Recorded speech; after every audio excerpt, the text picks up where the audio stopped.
Jake Morrison stood by the window of the space station. He looked at the ships floating past in the darkness. 3 years had passed since humans first met aliens.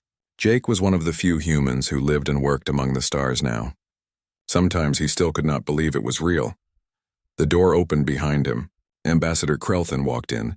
He was from a species called the Vraxians. They looked like giant lizards with 4 arms and scales that changed colors in the light.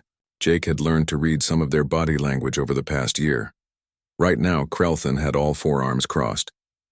That meant he was worried about something. The ambassador walked closer to Jake. His translator device made clicking sounds before turning them into English words. Lieutenant Morrison, I need to ask you something important. It might sound strange to you, but please listen carefully. Jake turned around to face the ambassador. He had worked with many aliens during his time on the station. Most of them were polite but distant. Krelthin was different. He had always treated Jake with respect and kindness.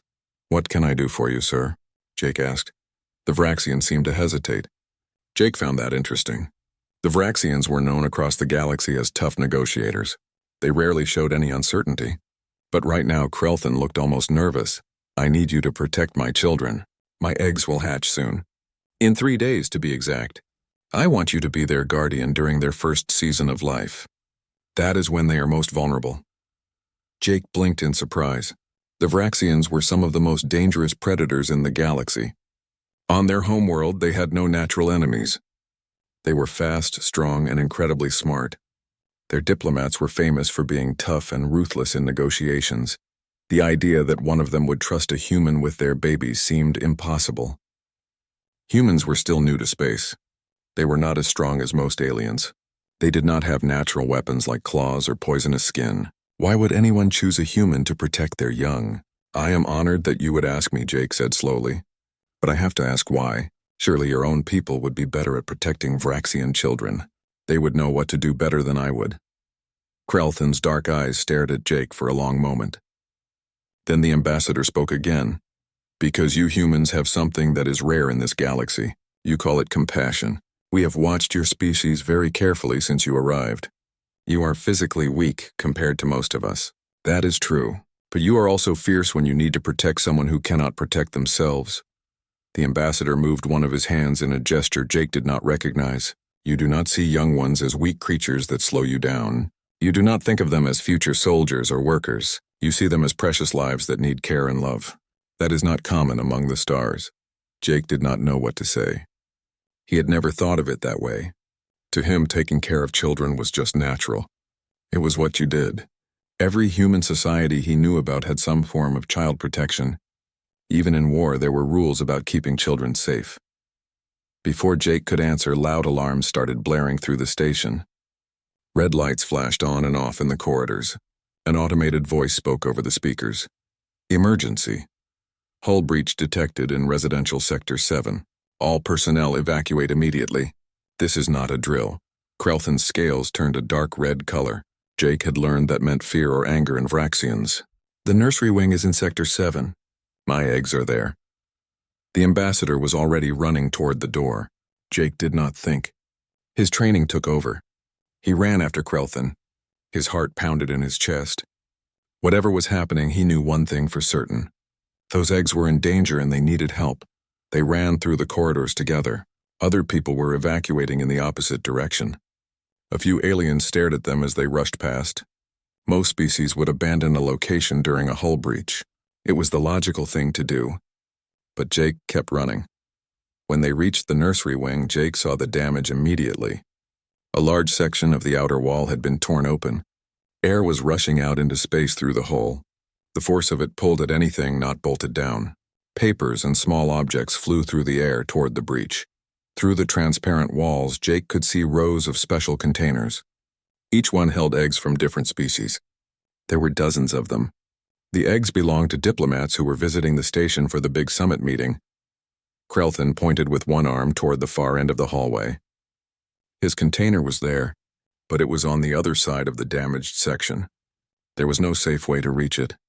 A repair crew was already working on the breach. One of them was a Thalaxian. They looked like walking crystals. Their species was known for being great engineers. The Thalaxian made musical sounds that the translator turned into words. The pressure difference is too dangerous. Anyone who goes in there might get pulled into space. We need to seal the breach first, then we can get the containers out safely. It will take about 20 minutes. Jake looked at the breach. It was getting bigger. Slowly but surely, the metal was tearing further. He looked at the egg containers. They were designed to protect the eggs from most dangers, but they would not survive being exposed to the vacuum of space. How long until that section becomes completely exposed to vacuum? Jake asked. The Thalaxian made more musical sounds. Maybe 10 minutes, maybe less. The metal is under too much stress. Jake made his decision quickly. He moved to the emergency supply locker and pulled out a pressure suit. The others watched him with what looked like confusion on their various faces. "Lieutenant," the Thalaxian engineer said. "The risk is too high. You could die." Jake pulled on the suit and checked the seals. He had trained for situations like this back on Earth. The training had been hard and scary, but now he was glad he had done it. "I am going in to get those eggs. Prepare a tether line for me, and get a backup sealing team ready." He looked at Krelthan. The ambassador's scales had turned pale. That meant shock or disbelief in Vraxian body language. "How much do your eggs weigh?" Jake asked. 8 kilograms each. There are 6 of them. Jake did the math in his head. 48 kilograms total, plus the weight of the container. It would be heavy, but he could manage it. He had carried heavier loads during his military training. He sealed his helmet and checked his oxygen supply. The gauge showed he had 30 minutes of air. That should be enough. He hoped it would be enough. As Jake stepped toward the damaged section, he heard Krelthan's voice through the radio in his helmet. "Lieutenant Morrison, you do not have to do this. They are not your children. They are not even your species." Jake paused at the doorway. He looked back at the ambassador through his helmet visor. "They are kids who need help. That is all the reason I need." Then Jake stepped through the doorway and into the dangerous zone. The wind of escaping air immediately grabbed at him. He activated the magnetic boots in his suit. They locked onto the metal floor with a solid click. Now he just had to reach the eggs before time ran out. The wind inside the damaged corridor was incredibly strong. Jake felt like he was trying to walk through a hurricane. Every step was a fight against the force of air rushing toward the breach. His magnetic boots kept him attached to the floor, but the pull was constant and exhausting. Through his helmet, Jake could see pieces of debris flying past him. Small items moved fast like bullets. A metal panel tore loose from the wall and spun through the air just inches from his head. He ducked and kept moving forward. His suit had a display inside the helmet that showed important information. Jake could see his oxygen level slowly dropping. He had 25 minutes of air left.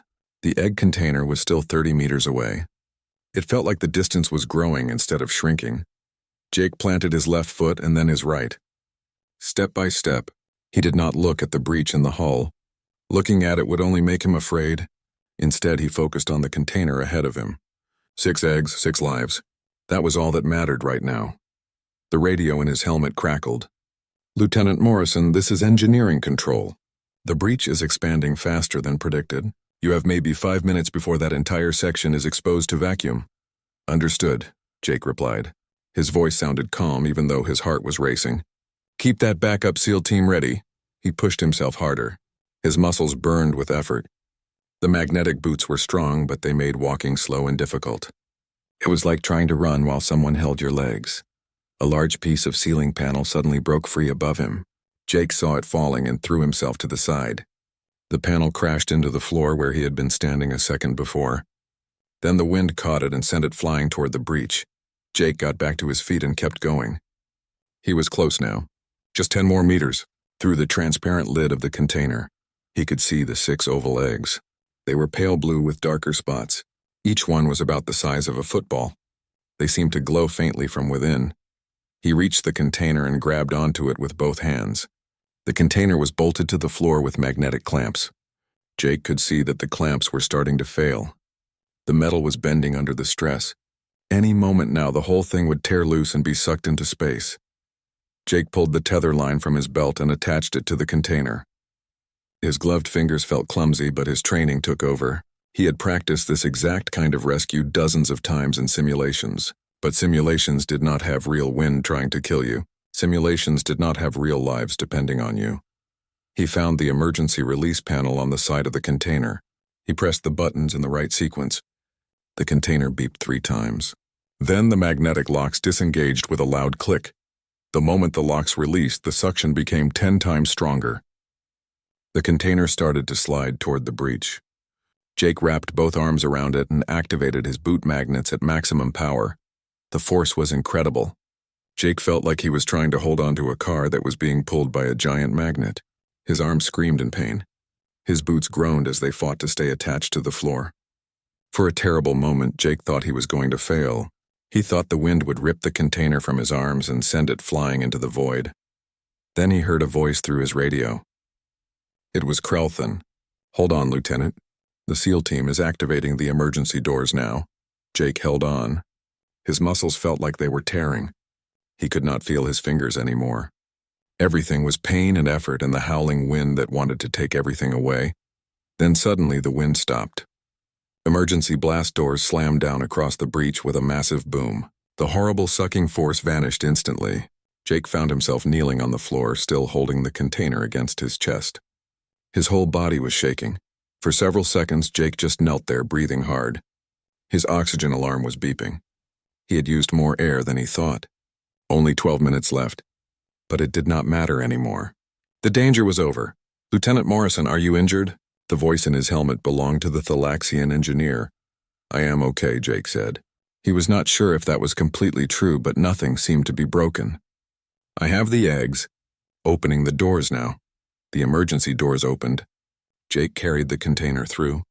On the other side, Krelthan was waiting. The ambassador's scales had turned a color Jake had never seen before. It was a mix of pale yellow and bright orange. Several other aliens were there too. Medical staff with equipment. Engineers checking their instruments. Everyone stopped and stared as Jake set the container down carefully on the floor. Jake removed his helmet. The air in the corridor felt cool and wonderful on his sweaty face. He looked down at the container. Through the clear lid, he could see all 6 eggs. They were still glowing faintly. They were safe. Krelthan approached slowly. His forearms were trembling. He looked at Jake and then at the eggs and then back at Jake again. The ambassador seemed unable to speak. "You risked your life," Krelthan finally said. His voice was rough and strange. The translator was having trouble with whatever emotion the ambassador was feeling. "You went into vacuum conditions for my children? For eggs you had never even seen before today?" Jake shrugged. It hurt to move his shoulders. He was going to be very sore tomorrow. They needed help. I had the training and the equipment. So I helped, but they are not your species, Krelthan said. He seemed to be struggling to understand. They are not your genetic offspring. By all logical calculations, saving them gave you no benefit. You could have died. Jake looked at the ambassador. He tried to find the right words to explain something that seemed so obvious to him. On Earth, we have children everywhere. Human children, yes, but we also have young animals. Puppies and kittens and baby birds. When we see them in danger, we help them. Not because we get something from it. We help them because they are young and vulnerable and they deserve a chance to grow up. He pointed at the eggs. Those are your kids in there. They are going to hatch soon. They are going to see the world for the first time. They are going to learn and grow and maybe become diplomats like you or scientists or artists or whatever they want to be. How could I not try to save them? The corridor was very quiet. Every alien present was staring at Jake. Some of them had expressions he could not read. Others looked shocked or confused. The Thalaxian engineer made soft musical sounds that the translator did not even try to convert to words. Krelthan reached out with one of his hands and placed it on Jake's shoulder. The gesture was gentle. This is why I wanted you as their guardian. You see life as precious. Not just human life, all life. Especially young life that cannot protect itself yet. The ambassador looked around at the other aliens watching them. My friends and colleagues, you have all witnessed what happened here today. This human, this young species that many of you consider weak and primitive, just risked certain death to save children that are not his own. Think carefully about what that means. Jake felt uncomfortable with all the attention. He was not trying to make some grand statement. He had just done what felt right. What felt necessary.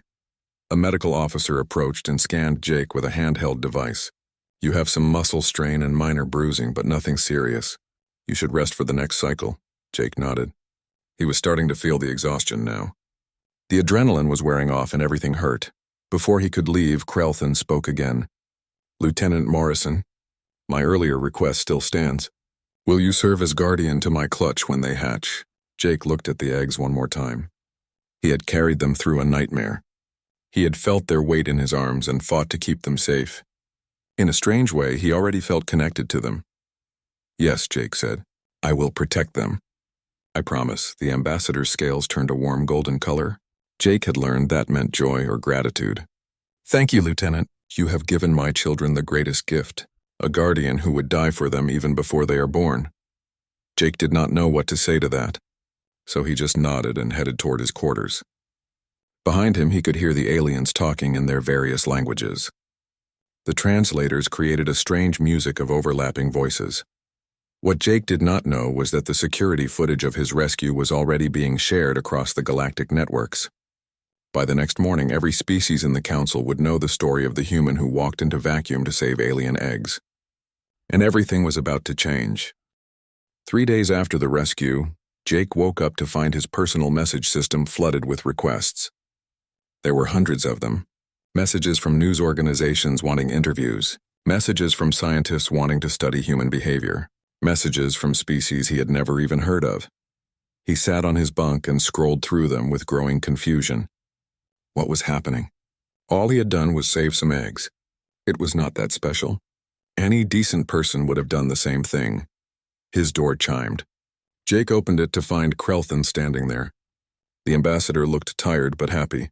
His scales were a peaceful blue color. Good morning, Lieutenant. I hope I am not disturbing you.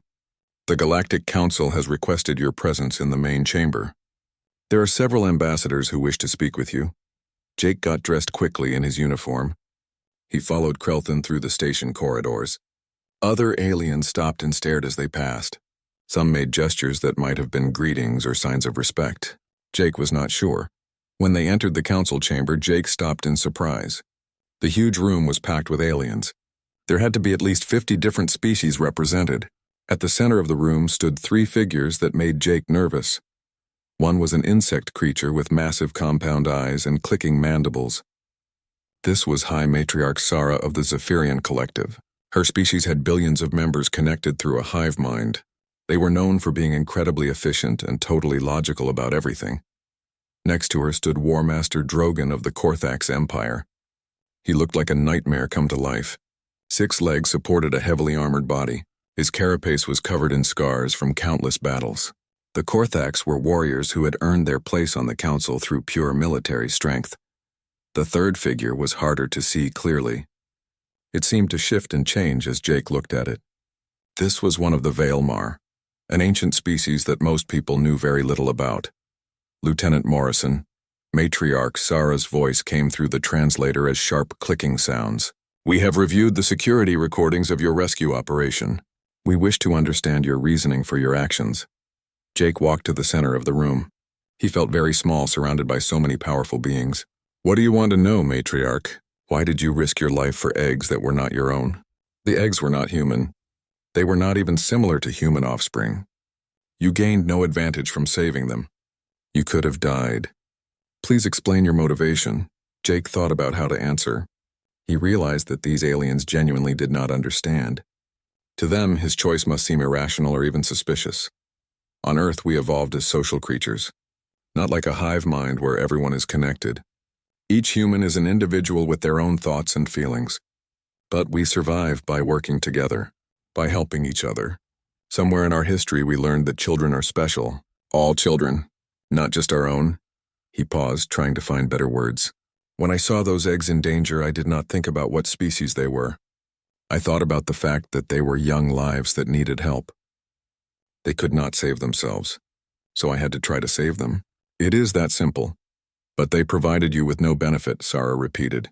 Her tone suggested she was trying very hard to understand something completely foreign to her thinking.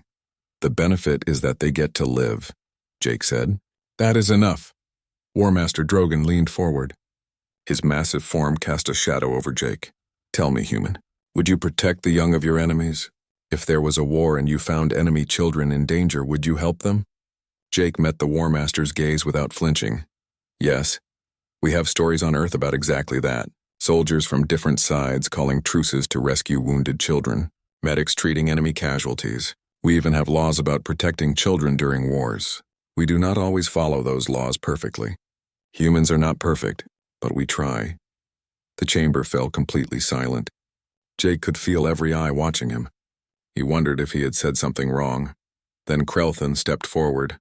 "This is exactly why I asked Lieutenant Morrison to guard my clutch. Humans are new to space. They are physically weaker than most of us, but they have something we have forgotten or never had.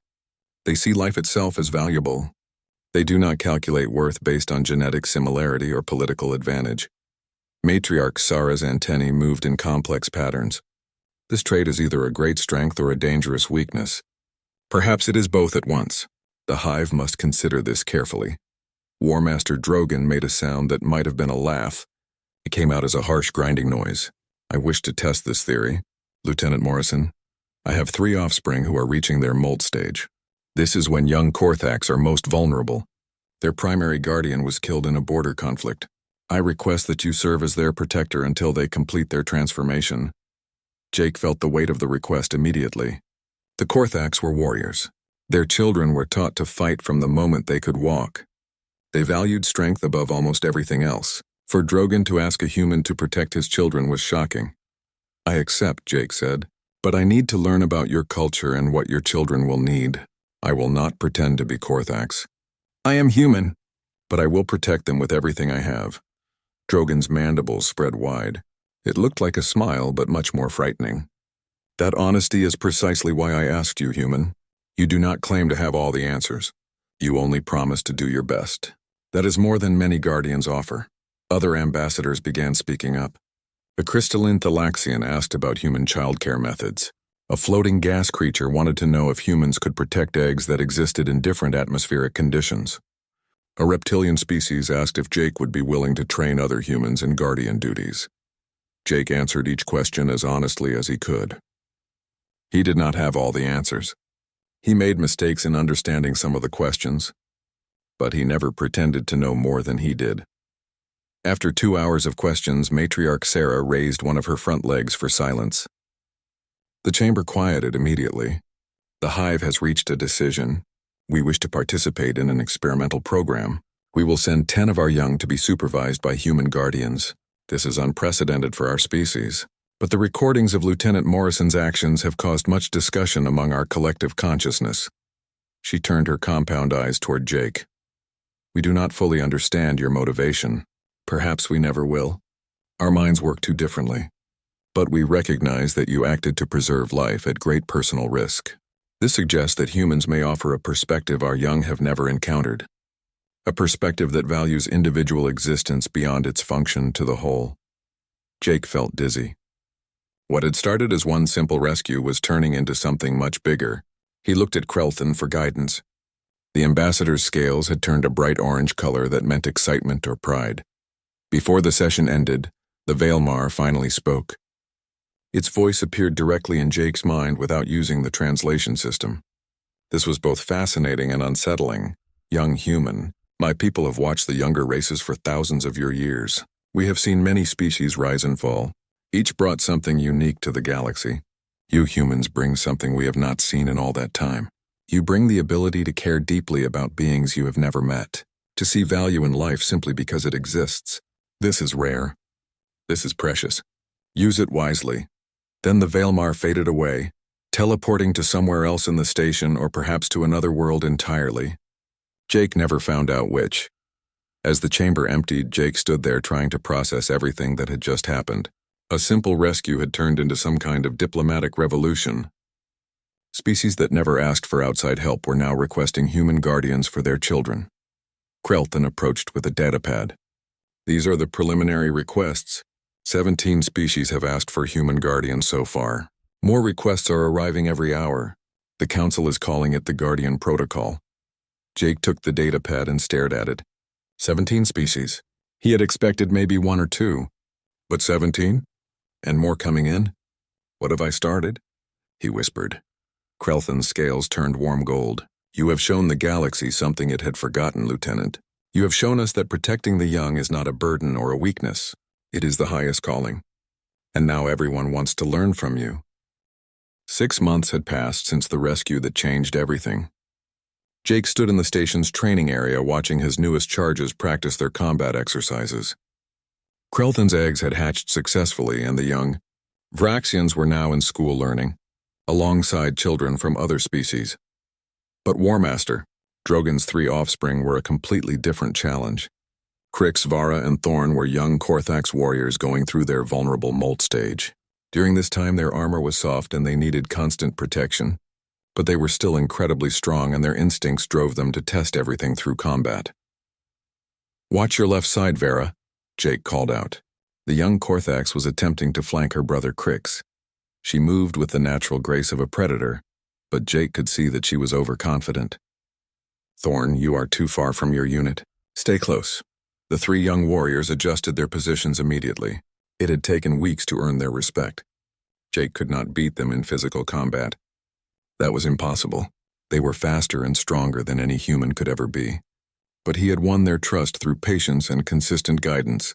A shadow passed overhead. Jake looked up to see a shuttle landing on the nearby pad. The hatch opened and Captain Helen Wright stepped out. She was the commander of the human diplomatic vessel Aurora. Her uniform was crisp and she walked with the confidence of someone used to command. "Lieutenant Morrison," she said with a formal salute. "I need to speak with you about something important. Can we talk privately?" Jake told his charges to continue practicing their formations. He followed Captain Wright to a quiet corner of the training area. "What is going on, Captain?" Wright handed him a datapad. Her expression was serious. "You have received formal requests from 43 different species asking for human guardians for their young. 43, Jake, and more are coming in every day." Jake scrolled through the list. He saw species names he recognized and many he did not. Some were warrior cultures like the Korthax. Others were peaceful scientists. A few were so alien that Jake was not even sure how they reproduced. "Why are they all asking for us?" Jake asked. "We are just doing what seems natural." Wright pointed at Krix, Vara, and Thorn practicing their combat moves. "That is exactly why. You see them as kids who need guidance and protection. Most species see their offspring as future soldiers or workers or genetic carriers. You see them as individuals with potential. That makes all the difference," she continued. "The Council wants to formalize this into an official program. They are calling it the Guardian Initiative. They want you to lead it as director. You would be responsible for training other humans in Guardian duties and managing assignments across the galaxy." Jake felt overwhelmed. "Director, I am just a lieutenant. I do not have experience running large programs." "You have something better than experience. You have the respect of species that have never trusted outsiders with their children before. Warmaster Drogon himself recommended you for the position. So did Matriarch Sarah and Ambassador Krelthan. When was the last time those 3 agreed on anything?" That evening, Jake sat with Warmaster Drogon in the Korthax section of the station. The Warmaster had invited him for what Korthax called a strategy discussion. This usually involved drinking a thick fermented beverage and talking about military tactics. But tonight Drogon wanted to talk about his children. The massive warrior poured 2 cups of the amber liquid and pushed one toward Jake. "I have been watching you with my offspring," Drogon began. His voice was deep and rough like grinding stones. "You train them as warriors. You push them to be strong and fast. But you also do something we Korthax do not do. You ask them how they feel. You celebrate their small victories. You comfort them when they fail." Jake took a sip of the drink. It burned going down but had a sweet aftertaste. "I just want them to know they are more than future soldiers. They are people with thoughts and feelings." Drogon nodded slowly. "Krix spoke to me yesterday. He told me something that surprised me. He said he wants to be strong like you. Not because you are the fiercest warrior. He knows you are not. But because you are the bravest. You ran into vacuum to save eggs that meant nothing to you. You face my children every day knowing one careless movement from them could break your bones. Yet you never hesitate to guide them or correct them." The Warmaster took a long drink from his cup. "The Korthax way has made us strong. We are feared across the galaxy. Our warriors are unstoppable, but we are also cold. We raise our young the same way we train soldiers. Efficient, brutal, effective. Watching you, I see what we have lost." "What have you lost?" Jake asked quietly. "Joy. Pride not just in strength but in character. The ability to comfort and encourage without seeing it as weakness. You make my children want to be better warriors, yes, but also better beings. You teach them that strength without compassion is just violence. Jake did not know what to say. He had never thought of his work in such grand terms. He was just trying to keep 3 young Korthaks safe and help them grow. This is why we trust humans with our young, Drogon continued. Not because you are strong or wise. You have those qualities, but that is not why. We trust you because you see our children as more than what they are bred to become. You see them as beings with choices and potential. He leaned forward. The Korthaks High Council has made a decision. We are requesting human guardians for our next generation, not just noble families. All families. We believe it will make us better as a species. Jake almost choked on his drink. All of them? That would be thousands of guardians. Yes. We are not the only species making such requests. The Zephyrians have asked for permanent human presence in their educational hives. The Moxians want humans to help raise their young during the critical bonding period. Even the Vailmar have expressed interest, and they reproduce once every few centuries. Jake walked back to his quarters late that night, feeling the weight of responsibility. What had started with one desperate rescue was becoming something that would change the entire galaxy. Humans were being asked to help raise the next generation of countless species. His personal terminal had a message waiting. It was from Krelthan. The ambassador's first clutch was thriving. They were showing remarkable aptitude for diplomacy and cross-species communication. More importantly, they were happy. They felt valued as individuals. The message included a video.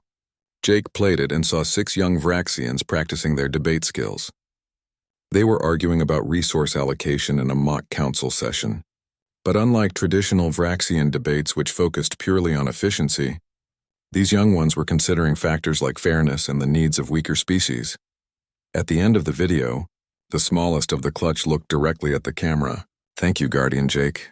You taught us that strength is not just about power. It is about using that power to protect others.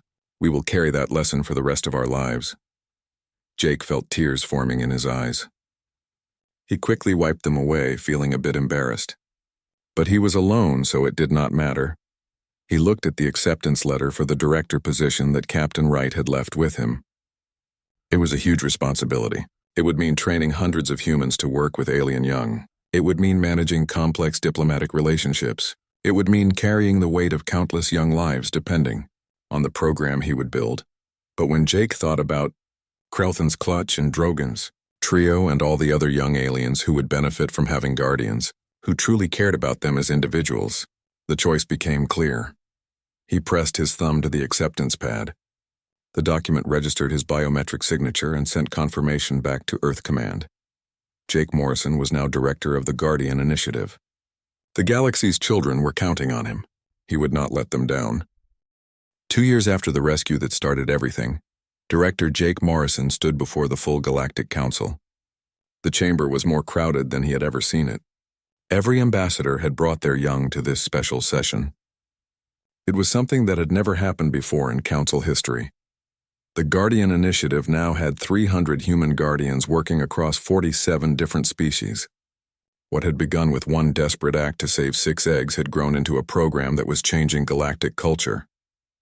Jake could see Krelthan's children sitting with their father in the Vraxian section.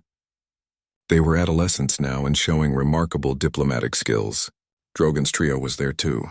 They had completed their molt and begun formal warrior training, but they still visited Jake regularly.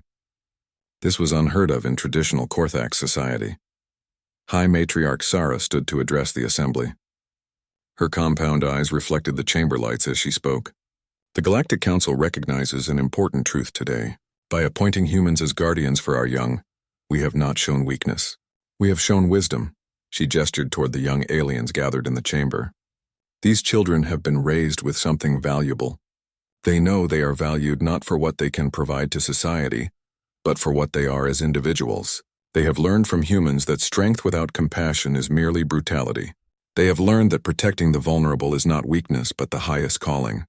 A young Zephyrian stepped forward. She had been one of the first to receive a human guardian. Her compound eyes shimmered as she spoke through her translator. I am of the hive. My thoughts are connected to billions of others. But Guardian Lisa taught me that I am also an individual. She showed me that having my own thoughts does not betray the collective. It strengthens it. When I return to my homeworld, I will carry this understanding with me. One by one, young representatives from different species shared their stories. A Korthax warrior talked about learning that courage included admitting fear. A crystalline Thalaxian spoke about discovering that efficiency was not the only measure of worth. A floating Moxian described understanding that connections between beings could exist beyond genetic bonds. Jake watched with a mixture of pride and humility. The human guardians had not tried to make these young aliens into humans. Instead, they had helped them become the best versions of their own species while adding a new dimension of empathy and individual worth. Captain Wright, now promoted to Admiral and Jake's direct supervisor, leaned over to whisper to him, "Do you understand what you have accomplished? These children will grow up to be leaders, warriors, scientists, and diplomats. Every one of them will carry the lesson that life has value simply because it exists. You have changed galactic culture." After the ceremony ended and most of the crowd had left, Jake found himself approached by a figure he did not recognize. The being was tall and seemed to shift between solid and transparent. Its form changed as he looked at it. This was one of the Vailmar, the ancient and mysterious species. The Vailmar's voice appeared directly in Jake's mind without using any translator. "Director Morrison, I am Elder Threshold. My people have observed the younger species for thousands of years. We rarely interfere. We have watched countless civilizations rise and fall. Each brought something unique to the cosmos. The Elder's form rippled like water. Humanity is young. You have barely begun exploring the stars, yet you have accomplished something remarkable. You have reminded the galaxy that progress without compassion is hollow. The deadliest species trust you with their young. Not because you are harmless. You are far from harmless, but because you understand that true strength lies in choosing mercy when you have the power to choose otherwise." "We are not special," Jake protested. "We are just trying to do the right thing. That humility is precisely what makes you worthy. You do not seek to dominate or impose your values on others. You simply offer protection and guidance. You allow each young being to grow into their potential. This is a gift the galaxy did not know it needed." The Elder began to fade. Its form became more translucent. "The Vailmar rarely entrust our young to outsiders. When our time comes to reproduce, which happens only once every few centuries, I will request a human guardian. Not because I doubt my people's ability to protect our offspring, but because I wish them to know the warmth of human compassion alongside the wisdom of the Vailmar." Then the Elder vanished completely. Jake stood alone in the empty chamber, trying to process what had just been said.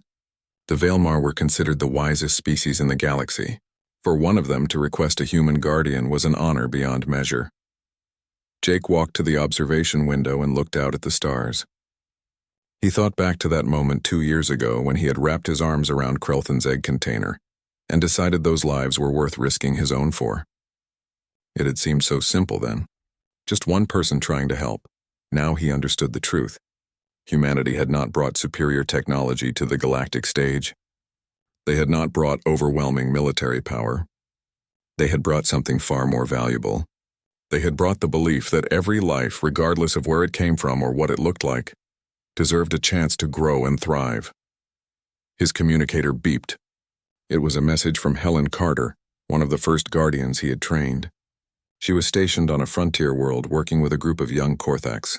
The message was brief but powerful. "Director, you need to see this. The Korthax have requested guardians for their entire next generation, not just noble families. All of them. War Master Drogan says his people voted to make human guardianship mandatory for young warriors. They say it makes them better soldiers and better beings. Real change is happening, Jake, real lasting change." Jake looked at the photos attached to the message. Young Korthax standing proudly next to their human guardians. Their mandibles were spread in expressions of happiness. In the background of one photo, he could see Crix, now a junior warrior but still keeping in touch with his old guardian. Another message arrived. This one was from the Zephyrian Collective. They were requesting a permanent human presence in all their educational hives. They wanted every young Zephyrian to have exposure to human guardians.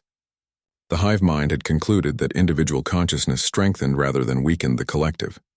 A third message came from the Thalaxian government. They wanted to establish a joint research program to study the psychological effects of human guardianship. Their preliminary data showed that young beings raised with human guardians showed increased empathy, better conflict resolution skills, and greater creative thinking. Jake saved all the messages to review later. He had a meeting with the Council's Education Committee in an hour. They wanted to discuss expanding the Guardian Initiative even further. Some species were now asking if human guardians could work with adults who needed rehabilitation or emotional support. Before leaving the observation deck, Jake allowed himself a moment of reflection. The galaxy was vast and filled with wonders and terrors. Humans were still newcomers. They were still learning. They still made mistakes, but they had found their place among the stars. Not as conquerors, not as merchants, not as warriors, though they could be all these things when necessary. They had become the galaxy's guardians, the ones trusted with the most precious resource any species possessed. Their future. Jake thought about all the young aliens currently under human care. Thousands of them now, each one learning that they mattered. Each one discovering that they were valued not for what they could become, but for what they already were. Each one growing up with the understanding that protecting others was not weakness but strength. These children would grow up to lead their species. They would make decisions that affected billions, and every one of them would carry the lessons learned from their human guardians. Lessons about compassion and individual worth. Lessons about choosing mercy over violence when possible. Lessons about seeing others as beings deserving of care rather than as tools or threats. A soft chime indicated it was time for his meeting. Jake took one last look at the stars and then headed toward the council chambers. There was work to do. Young beings across the galaxy needed guardians, and Jake would make sure they got the best humans for the job. As he walked through the station corridors, other beings stepped aside respectfully. Some offered gestures of respect. A young Vraxian in a school uniform waved enthusiastically. Jake waved back with a smile. This was why the deadliest species trusted humans with their young, not because humans were the strongest or the smartest, but because humans had shown over and over that they would risk everything to protect children. Any children, all children. In a galaxy filled with apex predators and ancient civilizations, humanity had found its purpose. They had become the protectors of the vulnerable, the guardians of the future, and in doing so they were making the entire galaxy a little bit kinder and a little bit better. Jake entered the council chamber ready for whatever challenges lay ahead. Because every challenge was worth it if it meant one more young being got to grow up, knowing they were valued and protected and loved. 10 years had passed since Jake Morrison saved 6 eggs from a damaged corridor. The galaxy had changed in ways that nobody could have predicted. The Guardian Initiative had grown beyond anything Jake had imagined when he first accepted the director position. Jake stood in his office looking at the latest reports. There were now 5,000 human guardians working across 82 species. The program had expanded to include not just young beings but also educational reform, cultural exchange, and conflict resolution training. A knock on his door interrupted his reading. "Come in," Jake called out. The door opened and Krelthan entered. The Vraxian ambassador looked older now, but still moved with grace and dignity. His scales had developed a silver sheen that indicated his advanced age among his people. Director Morrison. "I have news that I thought you should hear personally. My first clutch, the ones you saved 10 years ago, have all been appointed to diplomatic positions. 3 of them are serving as ambassadors. 1 has become a cultural liaison specialist. 2 have chosen to work in youth education." Jake felt a surge of pride. "That is wonderful news. I always knew they would do great things." Krelthan's scales shifted to warm gold. "There is more. They have all specifically requested to work in programs that involve cross-species cooperation and youth development. They say you taught them that the future belongs to those who protect and nurture it. They want to pass that lesson forward." The ambassador moved closer to Jake's desk. "Do you remember what I told you that first day? I said humans possess something rare in the galaxy. Compassion.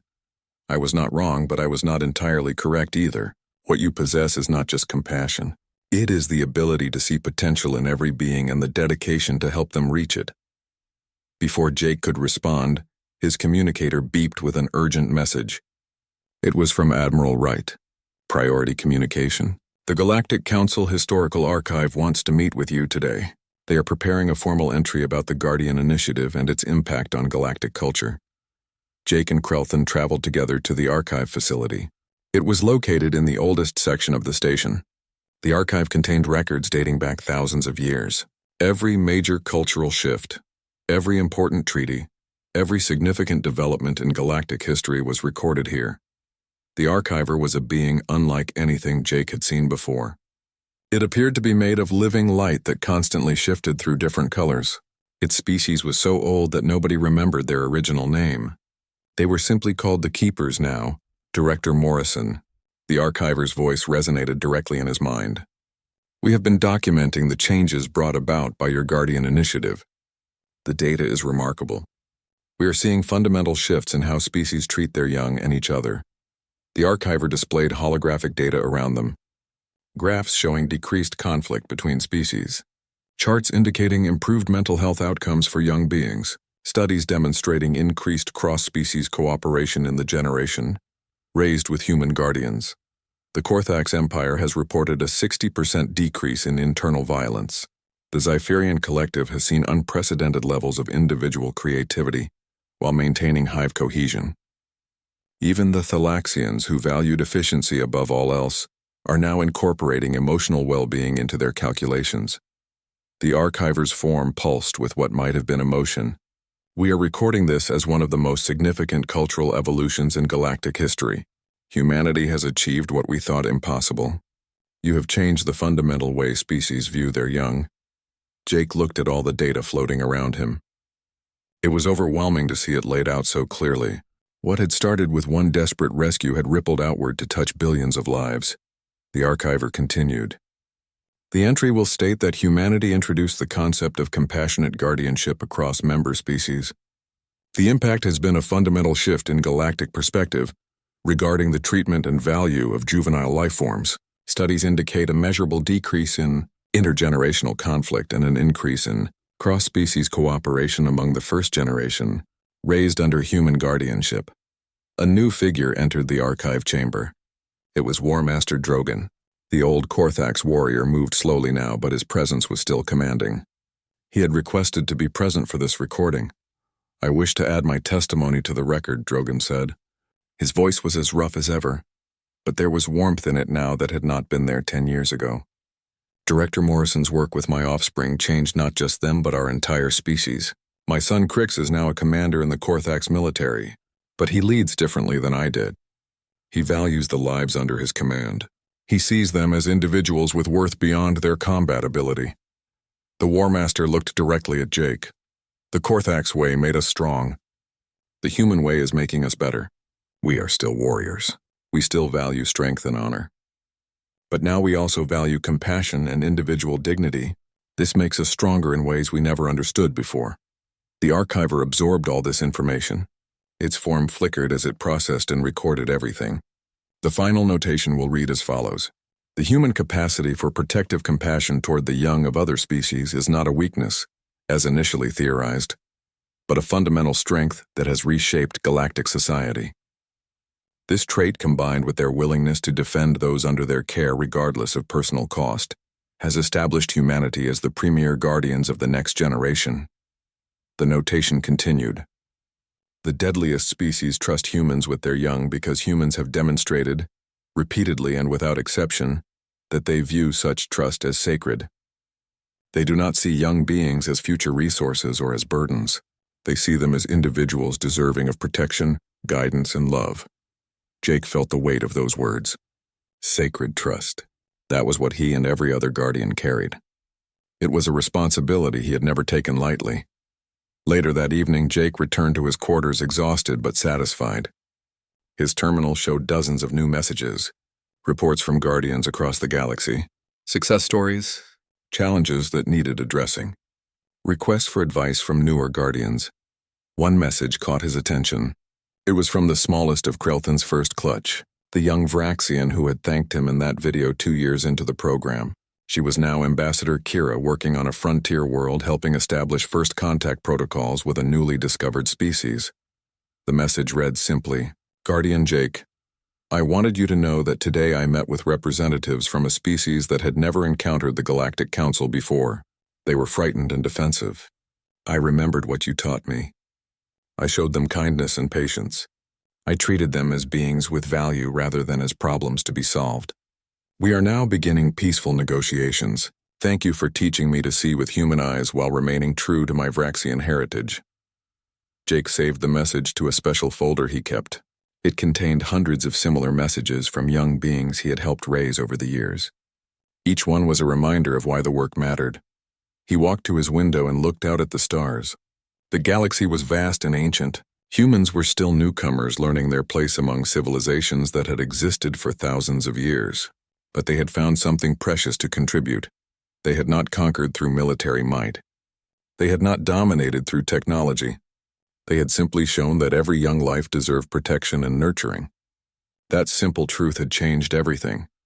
The deadliest species in the galaxy, the ones with claws and venom and armies that could destroy worlds, all trusted humans with their most precious resource.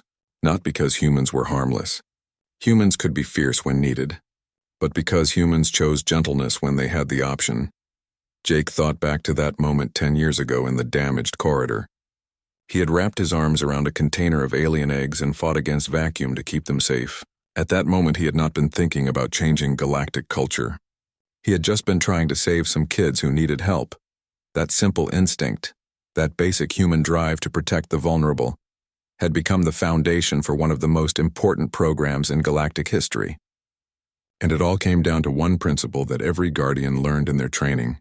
Every child deserves a chance. Every young being has value. Every life matters. Jake's communicator chimed with another message. A new batch of Guardian candidates had just completed their training. They were ready for their first assignments. Species from across the galaxy were waiting for them. He pulled up the assignment roster and began reviewing it. Each Guardian had been carefully matched with species whose young would benefit most from their particular skills and personality. It was delicate work, but crucial. The right Guardian could change a young being's entire life trajectory. As he worked, Jake allowed himself a small smile. The galaxy was becoming a better place. Not perfect. There were still conflicts and problems. But better. And it was happening one child at a time. The young beings growing up under human guardianship would become the leaders of tomorrow. They would make decisions that affected trillions, and every one of them would carry forward the lesson that life has value beyond its utility. That compassion is strength, that protecting others is the highest calling.